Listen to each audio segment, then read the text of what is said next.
अस्सलाम वालेकुम। गपशप डेरा की आज की एपिसोड में खुशामदीद। आज की एपिसोड में हमारे प्यारे दुलारे डॉक्टर अली हमारे साथ मौजूद हैं। डॉक्टर साहब कैसे मिजाज हैं आपके? ठीक। जैसा कि बच्चों आप जानते हो कि हम लोग एमडी कैट के हवाले से बहुत सी वीडियो बनाते हैं। डॉक्टर साहब एमडी कैट के हवाले से हमने जितनी वीडियोस बनाई हैं उसमें उसके नीचे बच्चे बहुत से क्वेश्चंस करते हैं और उन क्वेश्चंस में एक ख़ास मौजू को बहुत दफ़ा डिस्कस किया गया। वो ज़रा आप बताइए। क्या वो तैयारी से रिलेटेड तो मतलब कि हमने काफ़ी ज़्यादा टिप्स वगैरह मतलब पहले ही आप सबको दे दी हुई है कि आपने तैयारी कैसे करनी है, कैसे सिलेबस को लेके चलना। लेकिन जो मेजर पार्ट एंड वाले डेज में होता है, स्पेशली जब आप टेस्ट दे रहे होते हैं, वो होता है कि आपने स्ट्रेस को किस तरह मैनेज करना है। क्योंकि एक बहुत बड़ा इशू होता है कि तैयारी करके जाते हैं, उस टाइम पे स्ट्रेस या जो आपकी फियर्स हैं वो ओवरकम नहीं कर पाते, तो वो फिर आप इतना अच्छा परफॉर्म नहीं कर पाते। हाँ जी, वो बल्कि उसके लिए फिर हमने स्पेशल जो है जी आपकी गाइडेंस के लिए हमने बजाय ये कि कोई हम अपना फलसफा झाड़ते और आपको अपनी राय बताते या आप कोई जो ऑलरेडी रिपीटर्स हैं उनसे सेशन आपको कोई करवाते, हम लोगों ने इस फील्ड की एक्सपर्ट को बुलाया है आज अपने दरमियान, प्रोफेशनल को बुलाया है और उनकी बहुत मेहरबानी कि उन्होंने वक्त निकाला और आज वो हमारे दरमियान मौजूद हैं। ये एक साइकोलॉजिस्ट हैं और ये इस तरह के जो भी मामलात होते हैं बच्चों की स्टडी से रिलेटेड और बाकी भी आम ज़िंदगी के जो भी इस तरह स्ट्रेस से रिलेटेड मामलात होते हैं वो इस चीज़ को हैंडल करती हैं डेली बेसिस पे। तो हमने उनको आज इनवाइट किया। हमारे दरमियान मौजूद है मिस अलीना शब्बेज़। मिस अलीना, क्या हाल है आपके? ठीक ठाक हैं? पहले तो आपका बहुत बहुत शुक्रिया कि आपने वक्त निकाला और इस वक्त को हम लोग इस वजह से भी अहमियत दे रहे हैं क्योंकि टेस्ट जो है बहुत नज़दीक है। एमडी कैट आपको मालूम ही है, एक प्रोफेशनल टेस्ट है और उसके नतीजे में बच्चे जो हैं वो उस तैयारी के दौरान बहुत से मराहिल से गुज़रते हैं, बहुत से माइंड में उनके ख़यालात आ रहे होते हैं और जिस तरह के हम लोगों ने आपसे पहले भी डिस्कस किया था इस बारे में। अच्छा, ये जो क्वेश्चंस हैं ये स्पेसिफिकली हम लोग जो करने लगे हैं ये उन बच्चों के हैं जो कि एमडी कैट का टेस्ट दे रहे हैं और ये उस हवाले से क्वेश्चंस हैं। आप ये दूसरे जो आप लोग लेट से कि कोई एग्ज़ाम्स वगैरह दे रहे हैं वहाँ पे भी ये अप्लाई हो सकते हैं, लेकिन हम जो ये स्पेसिफिकली क्वेश्चंस कर रहे हैं ये एमडी कैट के बच्चों ने यानी कि हमसे किए थे और यही हम लोग मिस अलीना शब्बेज़ से करने लगे हैं। डॉक्टर साहब आप ज़रा काइंडली स्टार्ट कीजिए। सबसे पहले एक बड़ा जनरलाइज सा क्वेश्चन है कि बेसिक जो एमडी कैट है उसमें जब आप जिस तरह कोई भी एग्ज़ाम होता है वो जब अब हम कोई भी एग्ज़ाम दे रहे होते हैं तो उसमें जो हमें स्ट्रेस है हम उसको कैसे बेहतर तरीके से डील कर सकते हैं। अच्छा, सबसे पहले तो एग्ज़ाम से पहले वाले स्ट्रेस को लोग बैड स्ट्रेस क्यों कहते हैं, ये बहुत बड़ा मिथ है। एग्ज़ाम से पहले अब यहाँ पे बहुत से बच्चे हैं जो कि फियर ऑफ अनसर्टेनिटी की वजह से स्ट्रेस को बैड का लेबल दे के बैठे हुए हैं। First of all, stress is not always bad. अगर किसी ने प्रिपरेशन की हुई है और वो कल के टेस्ट के बारे में स्ट्रेस्ड है, यहाँ पे अपने आप को पहले एजुकेट करें। You are not always bad वाले stressed up, you can be a good वाला स्ट्रेस्ड अप। अब गुड स्ट्रेस अप क्या करता है, आपके ब्रेन में मोटिवेशन क्रिएट करता है। You have to learn more, आप ज़्यादा पढ़ने की कोशिश करते हो, अपना बेस्ट देने की कोशिश करते हो। लेकिन अगर उस स्ट्रेस में आप लोगों ने फियर ऑफ अनसर्टेनिटी कैटास्ट्रॉफ कर लिया, इसको कहते हैं बहुत बदतरीन सोच लिया, कल मैं जो मर्जी कर लूँ मैं तो इसको अचीव ही नहीं कर सकता। अब यहाँ पे उस बंदे में मोटिवेशन है बट वो उस मोटिवेशन को इन अ वेरी नेगेटिव वे सोच रहा है। This is called bad stress. अगर ये बच्चे जो देख रहे हैं इनमें कुछ ऐसा है जो कि बहुत अच्छी तैयारी करके बैठा है, he has believe on himself, लेकिन उसके बावजूद उसको लग रहा है मैं तो प्रिपेयर कर ही नहीं सकूँगा, चीज़ें कर ही नहीं सकूँगा, ये फिर उन लोगों के लिए टिप्स हैं वो इसको किस तरह से मैनेज करें। सबसे पहले तो आप लोगों ने ये नोटिस करना है कि वो स्ट्रेस उनको किस डोमेन में इम्पैक्ट कर रहा है। स्ट्रेस आपकी स्लीप इम्पैक्ट करता है, आपकी स्लीप, आपके खाना पीना आपका डिस्टर्ब कर रहा होता है, आपको हेडेक हो रहा होता है, फिजियोलॉजिकल इफेक्ट्स आ रहे होते हैं, आप मेंटली किसी चीज़ को प्रायोरिटाइज नहीं कर रहे होते, आप सिर्फ ओवर थिंक कर रहे होते लेकिन आप पढ़ नहीं पाते। फॉर एग्जांपल 6 से 7 चैप्टर्स पढ़े हैं लेकिन बार बार स्ट्रेस अप हो के एक चैप्टर भी कवर नहीं कर पा रहे। अब इसके बारे में there are numbers of techniques जो कि हम बता सकते हैं। प्रायोरिटाइजिंग लिस्ट है, अपने आप को टाइम मैनेजमेंट स्किल्स होती हैं जो कि सीखनी होती हैं, कॉपिंग स्ट्रेटजीज सीखनी होती हैं। लेकिन जो बेसिक मैं बता रही हूँ जिन लोगों को माइल्ड टू मॉडरेट स्ट्रेस है, अगेन अगर सवेयर है प्लीज़ टेक सम मेडिकल और professional help that is customise to your plan. लेकिन अगर माइल्ड टू मॉडरेट है जो आपको लगता है कि आप डील कर सकते हैं, उसके लिए सबसे पहले ब्रीदिंग, ब्रेथ वर्क को स्ट्रेस में हम बहुत ज़्यादा परसेंटेज देते हैं। ब्रेथ वर्क को इसलिए हम परसेंटेज देते हैं कि they have the ability to do the work, but उनकी बॉडी और माइंड बॉडी जो कनेक्शन है ना दरमियान में थोड़ा सा डिस्टर्ब हो रहा है। They can not perform it nicely because दरमियान में कोई डिस्ट्रप्शन आ रही है। अब यहाँ पे आप नोटिस करेंगे स्ट्रेस सबसे पहले आपकी बॉडी को फटीग फील कराता है, इरिटेट फील कराता है, यू फील वेरी फ्रस्ट्रेटेड कि क्या दोबारा देना पड़ेगा, क्या करना पड़ेगा, इस तरह से। वो स्ट्रेस जब बॉडी पे पड़ता है तो सबसे पहले आपकी डायफ्राम इम्पैक्ट होता है, आपके मसल्स इम्पैक्ट होते हैं, आपके माइंड से न्यूरॉन्स को नेगेटिव मैसेजेस जा रहे होते हैं। अब जो सोचते हो आप, वो जब आप सोच रहे हो आप नहीं कर पाओगे, आपकी बॉडी उस नेगेटिव एनर्जी को फील कर रही है बट कंपनसेट नहीं कर पा रही, आपकी बॉडी उसको फील करती है and body start reacting on the thing what you are talking about. अच्छा, इस जो स्ट्रेस को आपने तो एक बताया ब्रीदिंग है, और ब्रीदिंग के अलावा you have to be at the present. एक ब्रीदिंग है, ब्रीदिंग आपको फिजिकली एट प्रेजेंट रखेगी। अब फिजिकली एट प्रेजेंट रहने का मतलब है ब्रीदिंग में there are so many techniques, 4-4-6 है, 4-8 है, डायफ्रैग्मेटिक है, नॉस्ट्रिल ब्रीदिंग है। मैं इनके नाम लिख रही हूँ, आप लोग इसको यूट्यूब पे जाके कहीं जाके इसका पूरा प्रोसीजर देके इसको फॉलो कर सकते हैं। हम अभी आपको सब टेक्निक्स का प्रोसीजर नहीं बता पाएंगे। सिंपल टेक्निक का बताओ। Simple technique. अब डायफ्रैग्मेटिक में ऐसा होता है कि आपने अपने डायफ्राम को फुल करना होता है विद द एयर, पैसेज वे आपने अपने क्लियर करने होते हैं, क्योंकि ये जो न्यूरॉन्स है they are taking the messages from the to the brain. अब इसको माइंड बॉडी रिलेशनशिप कहते हैं। वेगस नर्व अगर आप लोगों की यहाँ पे डिस्टर्ब है तो वो मैसेजेस नहीं ठीक भेज रही। थोड़ा सा इसका फिनोमेना एक्सप्लेन करती हूँ। अब यहाँ पे ये है कि आपने ब्रीदिंग कैसे करनी है। 4-6-8 फॉर एग्जांपल आप कर रहे हैं, 4-6-6 कर रहे हैं, 4-6-8 ये क्या है? अच्छा, इसको कहते हैं 4 फॉर एग्जांपल आप 4-4-4 कर लें। 4 मतलब 4 सेकेंड्स के लिए आपने इनहेल करना है, 4 सेकेंड्स के लिए आपने होल्ड करना है एट योर डायफ्राम, और फिर उसको 4 सेकेंड में एक्सेल करना है। अच्छा, ये अंदाजे से, यानी कि अंदाजे से, बट आप इसको अपनी कैपेबिलिटी से ऊपर नीचे कर सकते हो। और ये कितनी देर करनी है ये एक्सरसाइज? आपने 10 मिनट करनी होती है। 10 मिनट। और अगर आपका स्ट्रेस ज़्यादा तो दिन में 2 से 3 दफ़ा आप 10-10 मिनट करें, क्योंकि अगर आप किसी की भी एडवाइस सुन रहे हैं but your body is not ready to accept the advices, body knows उसमें पोटेंशियल है, उसे पता है, लेकिन ये जो नेगेटिविटी है या फिर डीमोटिवेशन है वो बॉडी को एनर्जी फील करा रही होती है। आपने अपने डायफ्राम को सबसे पहले रिलैक्स करना है। ये कनेक्शन जो यहाँ से यहाँ जा रहा है। अब यहाँ पे 4-4 कैसे मतलब होता है, if you can do it with me, आप इसको ट्राई करें। अच्छा, आंखें बंद करके करनी होती है, प्लीज़ क्लोज योर आइज। ऐसे करके वो जिस तरह वो करते हैं, ये योगा ब्रीथिंग है। This is the yoga one. अच्छा, inhale for 4 seconds, now hold it for 4 seconds and exhale through mouth for 4 seconds. छोड़ दो। यस, सांस बोलना नहीं होता, you have to be at your present. बच्चों, ये हम लोग एक बिल्कुल लाइटर मोड में कर रहे हैं, तो इस वजह से हम लोग, आप लोगों ने इसको सीरियसली करना है अगर आप उसको अफेक्ट करना चाहते हैं।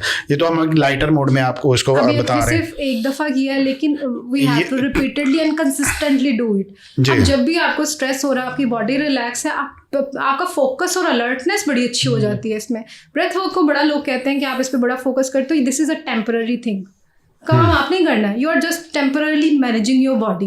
मैं इसको ज़्यादा परसेंटेज नहीं दे रही, आई नो ये सिर्फ एक टेम्पररी है। बाकी आपने अपनी मोटिवेशन को गेन करना है थ्रू द थिंग्स, और अपने आप को एक सेल्फ टॉक, सेल्फ कंपैशन के साथ कि आई कैन डू इट, और जैसी एनर्जी आप अपने आप को प्रोवाइड करते हो आप वही होती है। चलो, ये तो हो गया। अब जो नज़दीक आता जाता है टेस्ट की डेट या एग्ज़ाम की डेट, बच्चे वो ना बिल्कुल ही वो कहते हैं ना एग्ज़ाम फियर के अंदर जो है ना वो मुब्तला होते जाते हैं।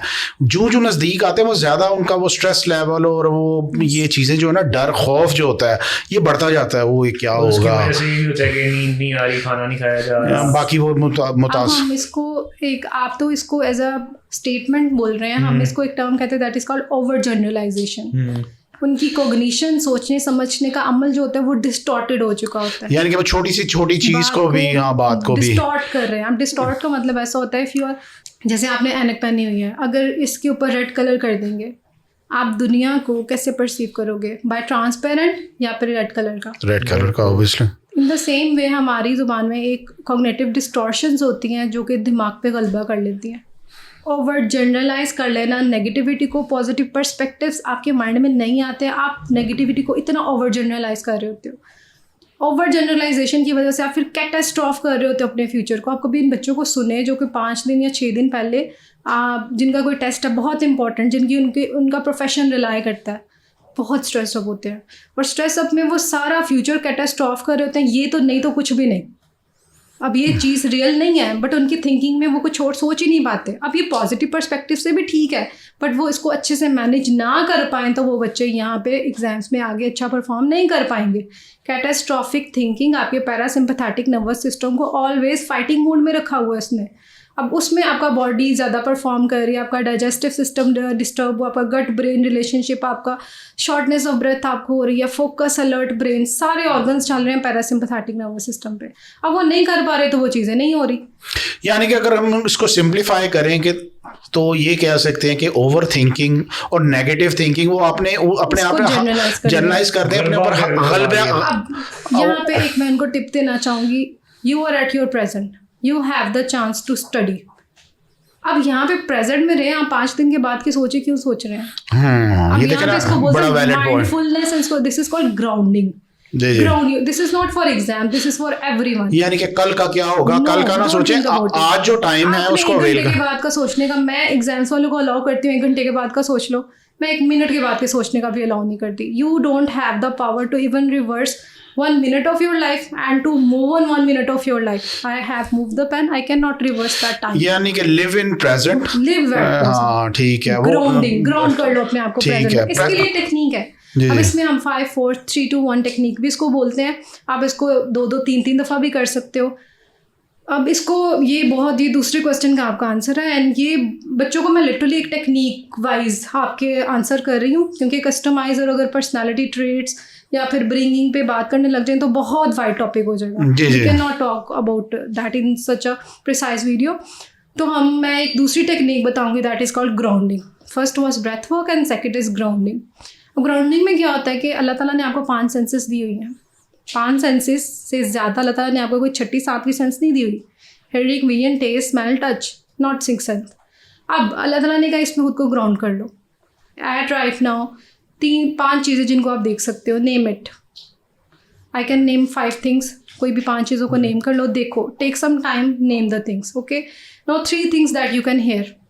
अब 3 चीज़ें जिनको आप सुन सकते हो, दूर से दूर वेट करें जब तक आपकी 3 आवाज़ें पूरी नहीं हो जाती।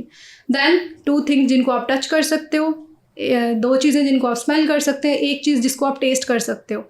नहीं टेस्ट है, मुँह का टेस्ट आप अपना फील कर सकते हो, नहीं तो किसी च्युइंगम को, किसी को आप च्यू कर सकते हो। इसको आप 1 आवर, अगर आप 6 घंटे पढ़ाई कर रहे हो, 6 घंटों में आप 5 मिनट इस एक्सरसाइज को करें। आप जब करोगे आपको पता है कि you are at your present, you are doing things to be at present, और आपका अभी प्रेजेंट अच्छा है तो आप अपने फ्यूचर को ठीक कर पाओगे। बच्चे are always in anxiety mood. हमारी ज़ुबान में एंग्जाइटी को बोलते हैं कि अगर आप प्रेजेंट में हो and you are thinking consistently about your future, और अगर उसमें नेगेटिविटी है, वी लेबल दैम एंग्जाइटी। अगर पास्ट के बारे में मुझे पहले पता होती तो मैं शायद अपने एग्जाम में और अच्छे परफॉर्म कर। नहीं, इसके लिए कुछ खाने पीने का भी ना पास रखना पड़ेगा। ये भी क्वेश्चन है, खाना पीना has to be very good one. अब खाना पीना ये एंड पे डिस्कस करेंगे खाने पीने के हवाले से ना। वो अब ये जिन्होंने, जैसे इन्होंने कहा कि अगर इनको पता होता तो ये अच्छा परफॉर्म कर लेते। 70% प्रिपरेशन आपकी साइकोलॉजिकल होती है। अब यहाँ पे एक बच्चे को मैं तो कर ही नहीं सकता। मैं अगर कह रही हूँ यहाँ पे मैं बोल नहीं सकती, मैं मम्बल करना स्टार्ट कर दूंगी। I can not speak. आपका माइंड और आपका बॉडी रन कर रहे हैं आपस में। मैंने कहा मैंने पेन उठाना तो मैंने उठाया, the signal goes from here to here. अब आप अपने ब्रेन को जो बताते हो आपकी बॉडी उसके लिए आपको रेडी कर देते हैं। ये बहुत अंडररेटेड क्वेश्चन है जिसको इतना ज़्यादा लोगों को अंडरस्टैंड नहीं है। मैं जितने क्लाइंट्स दिन में देखती हूँ 99% बात ही है। बच्चों को लगता है हम कर नहीं पाएंगे, हमारी ज़िंदगी बहुत बुरी, आगे बहुत बुरा कुछ हो जाएगा। लेकिन ये सब कुछ क्या है?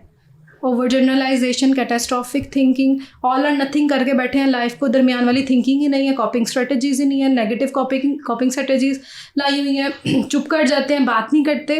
अल्लाह ताला ने आपको बहुत सी चीज़ें दी हुई हैं रेगुलेट करने के लिए इमोशंस को, बट यहाँ पे पाकिस्तानी सिस्टम बहुत फ्लॉड है अब। अच्छा डॉक्टर साहब, मज़ीद कुछ क्वेश्चंस थे, मैं उनको ना एक ही गो में मिस अलीना से कर लेता हूँ। पहले तो ये जी लॉन्ग स्टडी आवर्स की जो फटीग है, ये इसके बारे में बताएं। उसके नतीजे में नींद जो कम हो जाती है, बच्चों की नींद, क्योंकि बच्चे पढ़ रहे होते हैं 15-15, 16-16 घंटे, और जो नींद का वक्त होता है उसके दौरान भी वो स्ट्रेस की वजह से और फटीग की वजह से वो अपनी नींद जो है वो पूरी नहीं कर पाते। उसके अलावा आपने पॉजिटिव थिंकिंग का यानी कि वो भी बता दिया।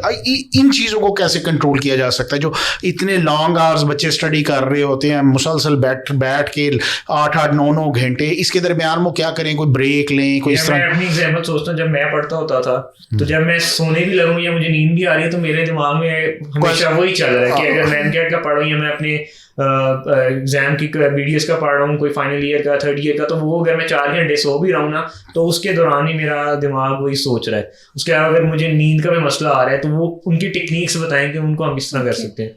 फर्स्ट ऑफ ऑल मैं इस चीज़ को एग्री ही नहीं करती कि आप इतनी ज़्यादा देर पढ़ो। अच्छा, आपको इतनी क्या ज़रूरत पड़ी है? पहले आपने प्रायोरिटाइज ही क्यों नहीं किया? अगर बच्चों के पास अभी टाइम है पढ़ने के लिए और कोई अगर इसको देख रहा है और उन्हें अभी तक उनका 1 हफ्ते या 2 हफ्ते बाद एग्जाम नहीं है फॉर दैम, सबसे पहले तो ये वाला अपने लाइफ में ना, इसको बोलते हैं अपने आप को एप्रीहेंस करने वाली बात। इतना एप्रीहेंशन विजिलेंट मोड में आप हैं ही क्यों? आप सबसे पहले अपने आप को प्रायोरिटाइज करें लाइफ में। इससे पहले आपने बड़े फजूल कामों पे इतने आवर्स क्यों स्पेंड किए? उस टाइम पे आपको अपनी स्टडी का और रोजाना एक टाइम टेबल बनाए, इसको बोलते हैं टाइम मैनेजमेंट। अब यहाँ पे एक प्रायोरिटाइजिंग लिस्ट होती है। प्रायोरिटाइजिंग लिस्ट हम उन लोग बच्चों के लिए प्रिपेयर कराते हैं जिनको समझ नहीं लग रही इंपॉर्टेंट क्या है, लेस इंपॉर्टेंट क्या है, किसको स्किप कर सकते हैं, क्या कर सकते हैं। अब यहाँ पे नींद हो तो हम बिल्कुल स्किप नहीं कर सकते। एक दिन में अगर आप वो 12-16 घंटे पढ़े हैं तो अगले दिन आप नोटिस करें वो 2 घंटे पढ़े हैं, सारी इम्यूनिटी एक दिन में उन्होंने गेन कर लिया है। अगले दिन वो फोकस कंसंट्रेशन जितना मर्जी बढ़े, उनकी मेमोरी उनको सस्टेन नहीं करेगी। माइक्रो स्लीपर्स का अटेंशन फोकस सब कुछ डिस्टर्ब होता है क्योंकि वो सेरोटोनिन, उनका डोपामिन, उनकी न्यूरोकेमिस्ट्री सारी डिस्टर्ब हुई होती है। अब ये न्यूरोकेमिस्ट्री डिस्टर्ब हुई है तो सबसे पहले इस आइडिया को सपोर्ट मैं नहीं करती। बट फॉर एग्जाम्पल बच्चों से हो गया है and the days are less, they has to practice, उन्होंने अपनी स्लीप को रेगुलेट करना है, दिस इज़ फॉर दैम। अब इसके लिए क्या है कि सबसे पहले आपने मिमिक करना है कि आप सो गए हैं। This is the first technique. Close your eyes और आपने for example 5 minute next 10 minutes अपनी आंखों को नहीं खोलना। This is the first thing. Mimic करें जस्ट लाइक यू स्लीप। आपने अपने ब्रेन को कुछ भी मिमिक करके बता रहे हैं, चीज़ें कर रहे हैं, वो आपसे वो चीज़ की रिक्वायरमेंट करना शुरू कर देता है। आप यहाँ बैठे हैं, आपको किसी को कॉफ़ी नहीं है, मैं बार बार कॉफ़ी का जिक्र करूँगी, आपको कॉफ़ी की नीड फील होना शुरू हो जाएगी। I should also have coffee. आपकी बॉडी ने पहले नहीं बताया, कोई और पी रहा है, देखने के बाद आप उसको क्लासिकली कंडीशनड करते हो। इन द सेम वे आप जब नींद को थोड़ा सा फील कर रहे हो कि आपको नींद आ रही है, आप अपनी आइज़ को फॉर एग्जांपल उससे पहले आप अपनी आंखों को थोड़ी देर के लिए ब्लिंक कर लें। आपके मसल्स थोड़े से टेंस हो गए, आप आंखें बंद कर लें। बंद करने के बाद this is the first technique. लोगों को नींद आ गई तो गुड एंड वेल, नहीं आ रही तो दैन सेकेंड टेक्निक। अब सेकेंड टेक्निक में ये है कि close your eyes, imagine a black board in front of you in your imagination. अब हमने यहाँ पे जो इमोशंस काम कर रहे हैं, जो organization system, executive functioning, pre frontal cortex, ये ब्रेन के पार्ट्स होते हैं जो कि आपको पढ़ाई में फोकस कर रहे होते हैं। आप सबको एक्टिव रख के सो रहे हो तो कैसे नींद आएगी? आप ड्रीम कर रहे हो, फिर आप वही दिन रात को ड्रीम कर रहे हो, your brain is not relaxed. अब यहाँ पे हम एक टेक्निक बताते हैं that is called sleep induction exercise. Sleep को इंड्यूस कराना आर्टिफिशियली। आंखें बंद करके अपनी इमेजिनेशन के सामने ब्लैक कलर का स्पेसिफाइड करना है। ब्लैक कलर का आपकी आंखों के सामने एक ब्लैक बोर्ड है, you have a chalk in your hand, right hand से आपने एक सर्कल ड्रॉ करना है ऑन द ब्लैक बोर्ड। अब एक हाथ में आपका डस्टर है, एक हाथ में आपका चॉक है, उस चॉक से आपने वहाँ पे 100 लिखना है। अब ये आंखें बंद करके बिल्कुल रिलैक्स्ड वे में होगा। साथ साथ ब्रीदिंग कर सकते हैं आप, ब्रीदिंग कर रहे हैं, साथ साथ अपने ब्रेन को रिलैक्स कर रहे हैं। 0 लिखा है, दूसरा 0 लिखा है, 1 लिखा है। अब दो अदर हैंड में, लेफ्ट हैंड में जो डस्टर है उससे आपने उन डिजिट्स को रिमूव करना है, नंबर्स को रिमूव करना है, आपने सर्कल को रिमूव नहीं करना। अच्छा, ये आपने जो तरतीब बताई 0 0 1 लिखना है, 1 0 0 नहीं लिख सकते? नहीं तो आप यहाँ से भी शुरू कर सकते हो, वहाँ से आप अली बे लिख सकते हो। बच्चे इसी में ना फंस जाए ना कि 0 0 1 में कोई ऐसा है कि ये 100 से बैकवर्ड जाएंगे तो सीक्वेंस बड़ा अच्छा होगा, इमोशन से कनेक्शन कट डाउन होगा, आप एनालिटिकल थिंकिंग पे आ गए हो। पहले आप इमोशंस भी इन्वेस्ट कर रहे थे, फोकस भी, आप जो भी सोच रहे हैं ना वो कट डाउन हो जाएगा। बेसिक ये होता है जब आपने रात को सोना होता है तो आपने अपनी सोचों को साइड रख देना होता है। आपने अपना वरी टाइम अगर आप बेड पे लेके जा रहे हो, आप नोटिस करो आप रोजाना बेड पे वही सोच दोबारा सोचोगे। आप जगह के साथ अपने इमोशंस को एसोसिएट कर रहे हो। एंड एक और टिप, क्या आपने जहाँ पे पढ़ रहे हो आपने वहाँ पे नहीं सोना, आपने अदर रूम में जाके सोना, उस जगह से कनेक्शन कट डाउन करना है। एक ये हम टेक्निक पे वापस आएंगे, स्लीप इंडक्शन पे। ब्लैक बोर्ड पे एक हाथ में आपके चौक है, 100 लिखना है, दूसरे हाथ से आपने 100 को रिमूव करना है। सर्कल खाली हो गया है, सर्कल में आपने ये प्रिवेंट करना है कि आप उस सर्कल वाली लाइन को आपने नहीं डैमेज होने देना। अब इस पे 99 लिखना है, फिर रिमूव करना है, फिर 98 लिखना है, यानी कि एक सर्कल बना के उसके अंदर 100 लिखना है, और फिर उसको मिटाना है, फिर 99, फिर 98, 50 वैसे तक आपस की जाए बात बताऊं, मैंने टेक्निक यूज की है, मुझे कोई फर्क और नहीं था 50 वैसे। तक। It needs consistency and it has to be. अब देखिए, जैसे this is a very important question, कुछ लोगों को इससे फर्क नहीं पड़ता। You were more stressed up at that time. हाँ, मेरा अगेन final हर pro- टेक्निक हर किसी पे इम्प्लीमेंट नहीं करते, we customize the plan according to. फिर यहाँ पे साइकेट्रिस्ट की ज़रूरत भी पड़ती है, एंड यहाँ पे हमें थोड़ा सा अवरी टाइम, जैसे मैंने यहाँ बात की है कि काफ़ी दिन आप स्लीप डिप्राइव्ड रहे होंगे कि आपके ब्रेन ने, आपका सर्काडियन रिदम में डिस्टर्ब हो असल गया। में वो मेडिकल स्टूडेंट्स का, मेडिकल कॉलेज जो है ना, वो सारों का ये होता है कि हम एंड पर ही पढ़ते हैं, और एंड पे फिर ऐसे ही पढ़ते हैं कि फाइनल प्रॉफ के अंदर मैंने कोई भी पेपर जो है ना सो के नहीं दिया। वैसे ही मैं ये एक जनरल बात बता रहा हूँ, लेकिन ये कि आदत भी होती है कुछ को, क्योंकि जो मेडिकल स्टूडेंट्स हैं यहाँ वो पे फिर ऐसे, आप अपने बॉडी को ज़्यादा फटीग कर रहे हो। हाँ, लेकिन मसला ये ना, अब यहाँ पे पता है आपको एग्जाम में जो परफॉर्मेंस आपने दे दी, पढ़ने का मजा आता है ना, वो वैसे नहीं आता है जितना आप प्रोडक्टिव उसमें होते हो ना स्ट्रेस के अंदर। मुझे ऐसे लगता है कि मेरे लिए कि जब तक मैं स्ट्रेस नहीं होता था तो मैं नहीं था पढ़ता, कि जब तक मुझे ये नहीं है कि मेरे एग्जाम में कोई 10-15 दिन रह गए, अब जो डू और डाई वाला। आप इसको कैसे करते हैं कि व्हाट काइंड ऑफ दिस? अब क्या कुछ स्ट्रेस लाने वाली कोई टेक्निक फिर लेकर आए ताकि नहीं, बस अपनी टेक्निक बता रहा हूँ, वो तो आप बता रही हूँ बिल्कुल ठीक है। मैं इस चीज़ को भी सपोर्ट नहीं करती। यू हैव, जो मैं सस्पेक्ट कर रही हूँ कि आप एप्रीहेंसिव हैं। अच्छा मिसली ना, वो हमारे बचपन में ना एक वो सेसमी स्ट्रीट वो लगते होते थे कार्टून्स, या वो कह लें वो कोई पपेट का शो था, तो उसमें वो एक बच्चों को सुनाने की टेक्निक दिखाते हैं, पता नहीं अब वो वैलिड है कि नहीं। वो ना बच्चों को ना ऐसे यानी कि वो करवाते थे, इमेजिन करवाते थे कि शीप्स जो हैं वो ना वो जंप मार रही हैं किसी यानी कि ऊंची जगह से, और वो उन शीप्स को जी गिने हैं आप। तो क्या ये भी कोई टेक्निक होती है? This is a very good technique, और ये अगेन आपके इमोशनल रेगुलेशन सिस्टम्स को, इमोशंस को रेगुलेट तो वो कर रहे हैं, लेकिन उनके जो एप्रीहेंसिव इमोशन थे, कॉर्टिसोल लेवल को कम करने का ये बड़ा अच्छा तरीका है। यानी कि अगर जिस बच्चे को जिसमें इंटरेस्ट है, कोई मोटरसाइकिल में इंटरेस्ट है, तो मोटरसाइकिल गिनना शुरू कर दे, एक मोटरसाइकिल, दो मोटरसाइकिल। इसमें ऐसा होता है कि ये बड़ा स्पेसिफाइड होता है, रोजाना सेम चीज़ को आप नहीं गिन सकते। स्लीप इंडक्शन एक्सरसाइज का ये फ़ायदा होता है कि आप उस सर्कल में अलिफ भी लिखना शुरू कर देते हो, और अगर आप दरमियान में सो भी गए हो तो आप दोबारा लिखना स्टार्ट कर दें। अब शीप्स कितनी काउंटिंग पे आपने छोड़ा था, ये इंसान को दोबारा फेडअप करेगा कि कितना हो गया ये। अब दोबारा अपने इमोशंस में दोबारा मैगडला को जाके एक्टिवेट कर रहे हो, दोबारा इमोशंस दो। रात को अपने इमोशंस के साथ नहीं सोना होता, और एंग्जाइटी में, डिप्रेशन में नाइटमेयर्स बहुत ज़्यादा आते हैं, क्योंकि रात को सोते हुए इनसोम्निया हो रहा होता है, हाइपरसोम्निया हो रहा होता है, क्योंकि इमोशंस का डिसोसिएशन हो गया होता है। इमोशंस ने जब नहीं भी आना वो तब भी आ रहे हैं। न्यूरोट्रांसमीटर्स बहुत ज़्यादा हो गए, इम्बैलेंस हो गया हुआ है, सेरोटोनिन हाई हो गया हुआ, डोपामिन कम हो गया हुआ है। ये जो आप बोल रही हैं सेरोटोनिन एंड डोपामिन, ये न्यूरोकेमिस्ट्री होती है। ये बच्चों ये ना इधर आपको इनको पता होगा, ये बच्चे इन्होंने पढ़ी ये एफएससी में भी पढ़ते हैं। बेसिकली ये वो ना, आपने वो मुन्ना भाई एमबीबीएस में देखा था ना, दिमाग का लोचा, ये दिमाग का लोचा हो जाता है। तो ये जो होते हैं ना केमिकल इम्बैलेंस टाइप की, ये वो चीजें हैं। मैं इन सिंपल वर्ड्स अगर आप लोगों को बता दूं, ठीक है, तो ज्यादा इसमें वो बच्चे ना इसी स्ट्रेस में ना आ जाए कि वो देखना शुरू हो जाए कि ये चीजें क्या है। बस ये एमकेट का सिलेबस है, ये तो पढ़े हुए होंगे सारों ने। चले, ये फिर नहीं आता वो पढ़े अच्छे से। अच्छा, बेसिक सेरोटोनिन, ये तो भी मैंने 2-3 केमिकल कंपोजिशन बताई, अभी तो बहुत ज्यादा है। सेरोटोनिन, डोपामिन, नॉरेपेनेफ्रिन, ये थोड़े से यूज्ड टू नेम है जो सबको पता है, ये क्योंकि ये फोकस में, हैप्पीनेस में, खुशी में काम आते हैं।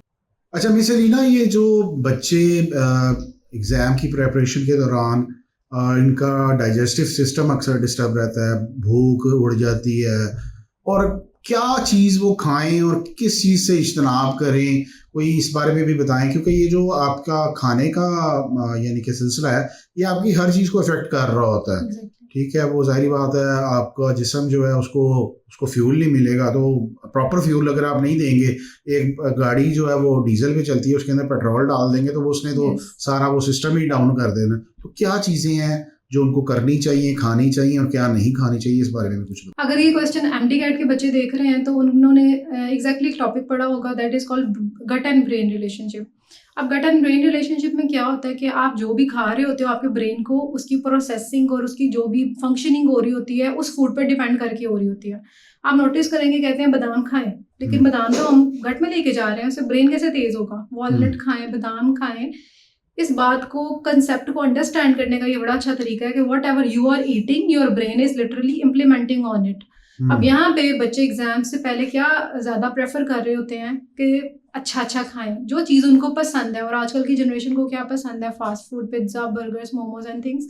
फास्ट फूड में आप किसी भी डाइटिशियन को या सर्च करके देख लें, इनमें हायर लेवल ऑफ शुगर होती है। अब शुगर क्या करती है? आपके डोपामिन लेवल को इंस्टेंट स्पाइक देती है। अब स्पाइक इज़ गुड, आप डोपामिन का स्पाइक ले सकते हो। नेचुरली डोपामिन का स्पाइक बड़ा अच्छा होता है, जो कि आप हमिंग करके ले सकते हो, आप किसी से बातचीत करके, आप सोशलाइज करके ले सकते हो। But you are taking it from a bad food, instant spike of dopamine. अब इंस्टेंट स्पाइक ऑफ डोपामिन के बाद क्या होता है कि आपका वो इंस्टेंट वे में स्पाइक नीचे भी आता है। अगर लेट्स से ब्लड शुगर का भी एक दफा स्पाइक हो और वो आपके फोकस को और सस्टेन रहने ही नहीं देता, आपकी शॉर्ट टर्म मेमोरी अफेक्ट हो जाती है यहाँ। बल्कि हमने ये एग्जाम डे टिप में डॉक्टर साहब ने एक सजेस्ट की थी ये चीज़ कि जिस दिन एग्जाम होता है, अगर आप अपने आप को जरा डाउन फील कर रहे होते हो तो आप कोई ना कोई चॉकलेट और इस तरह की chocolate has to be a dark chocolate. मैं स्वीट एंड चॉकलेट नहीं सपोर्ट करती इसमें। अब स्वीट एंड चॉकलेट भी आपको पता है उसमें तो वो बाय पीछे देखिए उनकी शुगर क्वांटिटी इतने ग्राम्स ऑफ शुगर होते हैं। उनके लिए जो नाश्ता नहीं कर पाते yes, और नाश्ते उसके लिए जरूरी है कि वो बिल्कुल अगर उस टाइम पे डाउन फील करे जूस पी लें, इंस्टेंट अपने आप को शुगर, ब्लड लेवल, शुगर। अब this is on the exam day, not before the exams. During preparation की बात हो रही है, प्रिपरेशन की ड्यूरिंग आपने अपने आप को इतने बड़े स्पाइक्स नहीं देने, आप सस्टेन नहीं कर पाओगे। जी, आप नोटिस करें, आप जो भी याद करते हैं आपको वो एग्जाम डे पे तो याद रहेगा, बाद में नहीं याद रहेगा। अब वो शॉर्ट टर्म मेमोरी में ऐड हो रहा है, लॉन्ग टर्म में ऐड नहीं हो रहा, क्योंकि उस टाइम पे आपने अपना फोकस और अटेंशन सस्टेन ही नहीं था किया। अब यहाँ पे सबसे पहले आपने ब्रेन फूड पे जाना है, मल्टीविटामिन्स, ओमेगा 3, मैग्नीशियम ग्लाइसिनेट। यहाँ पे आप B1 से लेके B12 तक जितने भी विटामिन आप उनको यूज कर सकते हो। विटामिन D3, अच्छा इसके लिए अगेन आप अपनी मॉनिटरिंग कराएं। अगर किसी से फोकस अटेंशन मेंटेन नहीं हो रहा, डेफिनेटली ब्रेन फूड की जो विटामिन है, जो न्यूट्रिएंट्स हैं, उनमें कमी है। अब वो कमी तो एग्जैक्टली है, पता चल रहा है, अब इतनी जल्दी आप उसको टेस्ट नहीं करा सकते, तो आप कोई मल्टीविटामिन यूज कर लें। अब मल्टीविटामिन के साथ जो फूड आप यूज कर रहे हैं, प्लीज अवॉइड करें एग्जाम से 2 हफ्ते पहले तक कोई भी फास्ट फूड। प्लीज, ये छोटी सी टिप है, 2 हफ्ते से पहले तक कोई फास्ट फूड यूज ना करें। प्रोबायोटिक्स, प्रीबायोटिक्स, ओट्स यूज करें नाश्ते में। वाइट ब्रेड यूज कर सकते हो लेकिन नॉर्मली यूज करो। वॉलनट 2-3 खाएं, रात को सोने से पहले दूध का ग्लास पी के सोएं। अगर ये फैसिलिटीज नहीं है आपको, फॉर एग्जांपल हॉस्टलाइट है, तो आप कोई मल्टीविटामिन यूज कर लें। आप अपने नर्वस सिस्टम को रेगुलेट करेंगे तो आपका बॉडी और आपका ब्रेन रेगुलेट होगा। यहाँ पे आप किसी चीज को रेगुलेट नहीं करें, at the end of the day you are complaining, मैंने तो बड़ी तैयारी की थी, पता नहीं क्या हुआ। आपने अपने पूरे बॉडी ऑर्गन्स को खुश नहीं किया हुआ, वो ब्रेन को कैसे खुश करें? यानी कि ये मैं तो वैसे कहूँगा कि आप ये सजेस्ट करें कि आम जिंदगी में भी अवॉइड करें ये तो अब हम स्पेसिफाइड कर रहे हैं फॉर MD-CAT, लेकिन नॉर्मल जिंदगी में गुड वेलबींग एवरीवन डिजर्व। किसी बहुत मशहूर शायर ने कहा था ना कि खाने पीनी पेप्सी ते खाने बर्गर, भले नहीं खुराका तेरियां। ठीक है, तो ये जो है ना, इन चीज़ों से अवॉइड करना चाहिए। आप खा सकते हो but in very moderated rate. अब मेरे पेशेंट्स क्या करते हैं, डेली बेसिस पे बर्गर्स खा रहे हैं, इतने कोल्ड ड्रिंक्स पी रहे हैं। अब एनर्जी ड्रिंक्स क्या कर रही हैं, आपको इंस्टेंट लेवल ऑफ डोपामिन दे रही हैं। उन्हीं लोगों में फिर स्पाइक्स आ रहे हैं। वेपिंग क्या कर रही है? वेपिंग आपको डोपामिन इंस्टेंट लेवल की दे रही है, आपकी न्यूरोकेमिस्ट्री को मेस्टअप किया जा रहा है। अब वही लोग कल को, अल्लाह ना करे, उनका प्रोग्नोसिस, उनके रिस्क फैक्टर में बाइपोलर डिसऑर्डर है कि उनकी उसमें एंजाइटी डिसऑर्डर्स हैं, पैनिक अटैक्स हैं, उनमें कॉपिंग स्ट्रेटेजी क्या है? अगर वो जब भी डिस्टर्ब फील कर रहे हैं, they go to cold drink. जब भी डिस्टर्ब फील करें, they don't have any yoga, meditation, walk करें, smoking, vaping, ice, drug addicts, all. अब ये क्या आपको, आई थिंक सो, अपना हाउस होल्ड में, पेरेंटिंग में ये टिप्स ऐड करनी है। अच्छा, स्टडी के दौरान कोई ऐसा काम, चले आपने तो एक्सरसाइज बता दी ना, ब्रीदिंग हो गई और बाकी वो जो आपने, ठीक है, कोई ऐसी कोई चीज, कोई जो बंदा तफरीह के लिए, रिलैक्स करने के लिए सादी सी कोई चीज कर सके। लेट्स से कि अगर आप स्टडी कर रहे हैं और एक स्ट्रेस को कम करने के लिए आपको सजेस्ट करती हैं वो टीवी देख लें या मोबाइल इस्तेमाल करें, क्या ये होना चाहिए? अब यहाँ पे एक चीज़ बहुत इंपॉर्टेंट है, that is called digital hygiene boundaries. हम हर बुरी चीज़ से खुद को प्रिवेंट करते हैं। अगर हमें बड़ा सेल्फ केयर वाला आ गया तो हम बुरे खानों से भी खुद को प्रिवेंट करेंगे। मोबाइल अब लाइफ का बड़ा इंपॉर्टेंट पार्ट बन चुका हुआ है, हर किसी के हाथ में है। आप अननेसेसरली इनअप्रोप्रिएटली स्क्रॉलिंग ही क्यों करी जा रहे हैं? आपको अपने ब्रेन का कोई फिक्र नहीं है कि ब्रेन क्या चीज़ देख रहा है, उसने उसको प्रोसेस कैसे करना है. Do you even have the capability to process that emotion? आपकी लाइफ में वो चीज़ आएगी तो आप नहीं कर रहे, बट आप इतना sensory overload of colours, of events और of other life. You are not a therapist, you are not a psychologist. आपको नहीं पता उनके प्रॉब्लम्स क्या थे, बट आप रात को सो रहे हो, आप 10 बंदों के प्रॉब्लम सुन के सो रहे हो. म्यूजिक सुना जा सकता? Music has to be a very, again depend करता है. अगर किसी के रिलेशनशिप में डिस्टर्बेंस आई हुई है तो वो तो और ज़्यादा डिस्टर्ब हो जाएगा. Relationship type of music depend करता है. Music has to be a relaxation one. वो कोई मेटालिका और साथ वो रॉक म्यूजिक शुरू कर दे जो मजीद स्ट्रेस में लेकर आता या है. फिर कोई मेहदी हसन किस तरह की गज़ल शुरू कर दे नहीं वो नहीं, वो बिल्कुल नहीं. आप ये चीज़ें क्या कर रही हैं, आपकी वो जो इमोशनल डिसरेगुलेशन है उसको और ज़्यादा प्रमोट कर रही हैं. यहाँ पे आप सुन सकते हैं music, but it has to be a very motivational. अगर मुसलमान है तो वो कुरान पाक की कोई आयत या फिर कोई सूरत सुन सकता है, बर्ड्स की हमिंग सुन सकते हैं, रेन की आवाज़ें सुन सकते हो आप. मैं अपने पेशेंट्स को ये चीज़ ज़रूर ऐड करती हूँ, रोज़ाना शाम के वक्त वॉक करें थोड़ी सी. जो एक नेचुरल सनलाइट होती है जब सूरज गुरूब हो रहा होता है, उसमें डोपामिन होता है उस लाइट में. आप उसमें वॉक करें, साथ साथ आधा घंटा आप कानों में कोई ना कोई रिलैक्सिंग म्यूज़िक सुने अपनी प्रेफरेंस के अकॉर्डिंग. यूज़ कर सकते हैं. मल्टीविटामिन नहीं है तो आप क्या कर सकते हो, आप अपने बॉडी को अच्छे से रेगुलेट कर सकते हो कि वो इन चीज़ों को खाए. चले अब ये चीज़ हम एक सिनेरियो डिस्कस कर लेते हैं. सुबह का वक्त है, बच्चा एग्ज़ाम देने जाने लगा है, ओके. थोड़ा स्ट्रेस में है. क्या उसके जहन में चीज़ होनी चाहिए कि वो जब कमरा इम्तिहान में जाए, बैठे, एग्ज़ाम अपना जो है वो स्टार्ट करे, उस वक़्त उसके माइंड में, उसके यानी कि थिंकिंग के अंदर क्या कोई ऐसी चीज़ें होनी चाहिए, या कोई आप ऐसी कोई चीज़ बताइए, कोई ऐसी एक टेक्निक बताइए कि वो जब कमराए इम्तिहान में जाए तो उसके जहन के अंदर कोई स्ट्रेस ना हो. कोई ये बहुत बड़ी यानी कि प्रॉब्लम है. बच्चे कहते हैं कि प्रिपरेशन हमारी 10 आउट ऑफ 10 है, लेकिन हम उधर जाते हैं, जूँ हम कमरा इम्तिहान के नज़दीक पहुंचते हैं, हम लोग ना एक लिहाज का ब्लैंक होना शुरू हो जाते हैं.